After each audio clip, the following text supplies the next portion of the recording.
de vida. Somos agora convidados a ouvir com alegria, com atenção, com espírito de abertura e de acolhimento a palavra do Senhor.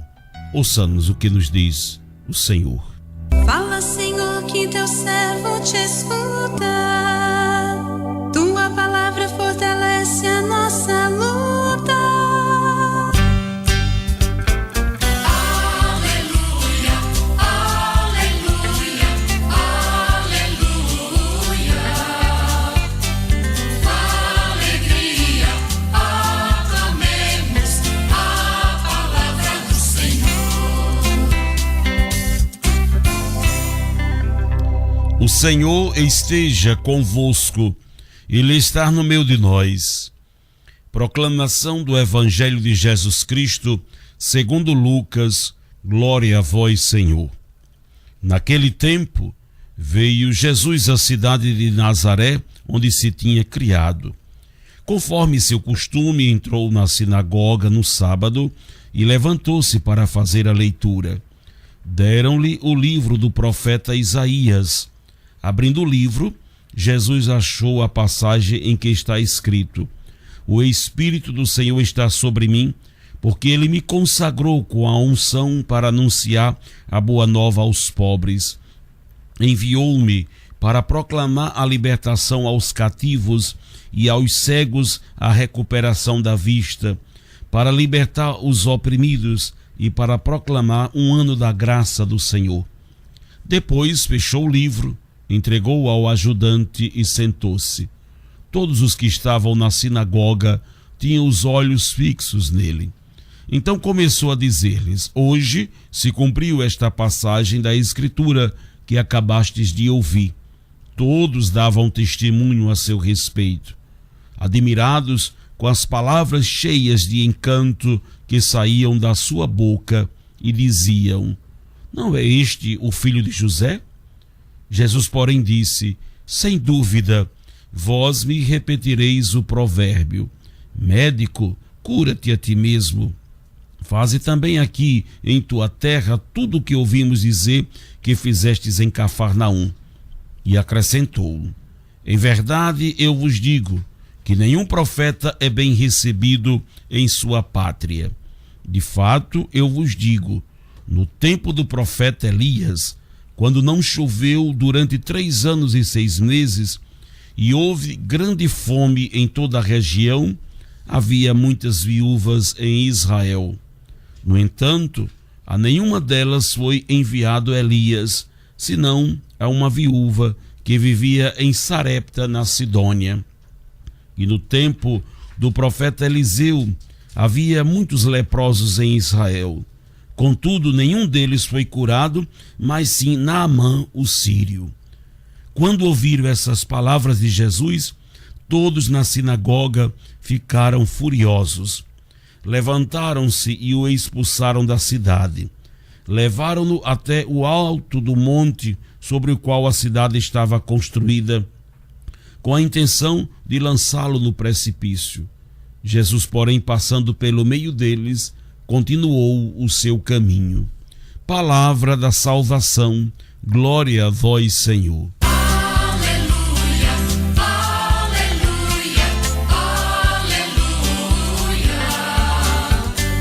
Com alegria aclamemos a palavra do Senhor. Todos davam testemunho a seu respeito, admirados com as palavras cheias de encanto que saíam da sua boca, e diziam: Não é este o filho de José?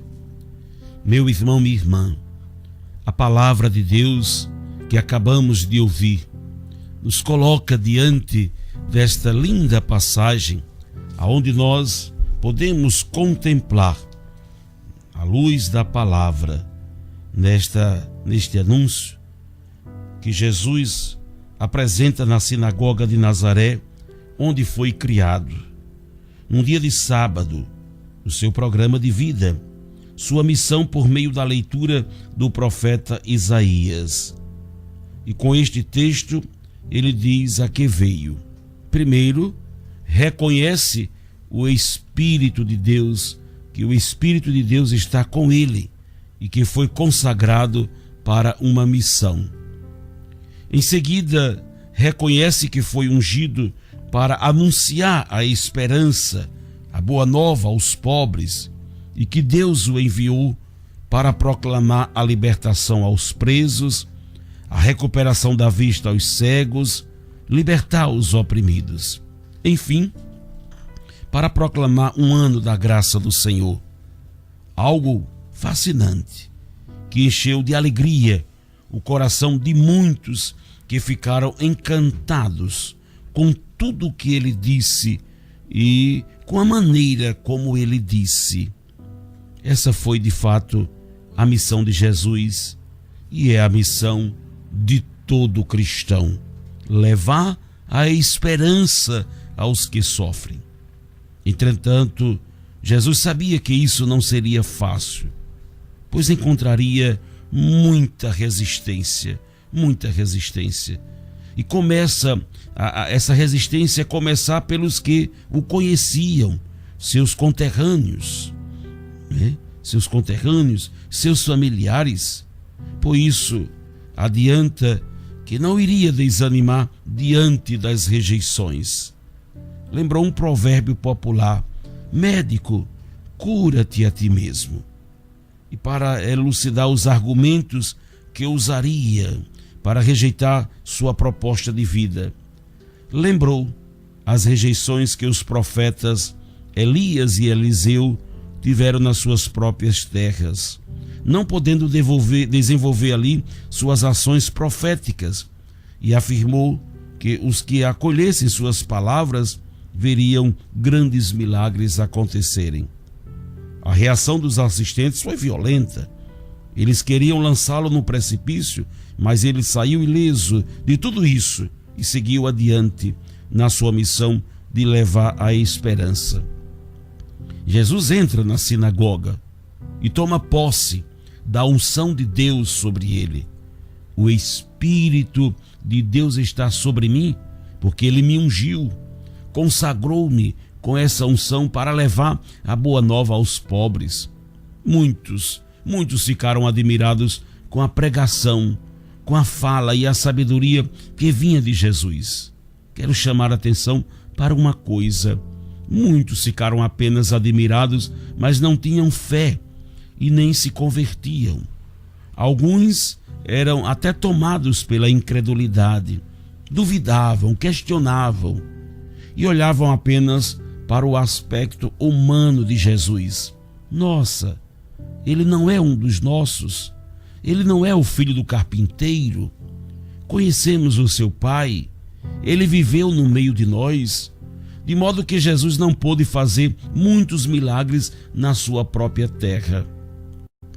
Quando Cristo dá os exemplos do que aconteceu com Elias, que apenas aquela viúva o acolheu, e também o testemunho do profeta Eliseu, onde havia muitos leprosos em Israel, mas apenas Naamã, o sírio, foi curado, ele está dizendo que não basta ser da igreja, do povo eleito, do grupo de oração, não basta ir à missa todos os dias, admirar-se das coisas de Deus. Duas coisas são importantes. Primeiro, é necessário acreditar, levar a vida em nome daquilo que acreditamos. A segunda, converter-se. A palavra que chega até nós nos convence e converte. Deixemos-nos convencer e transformar por ela. Jesus tem muitos admiradores, muitos admiram o que ele prega e ensina. Muitas pessoas dizem: padre, aquilo que o senhor prega é muito bom. Mas não precisamos de admiradores, porque admiração por admiração não leva ninguém a lugar nenhum.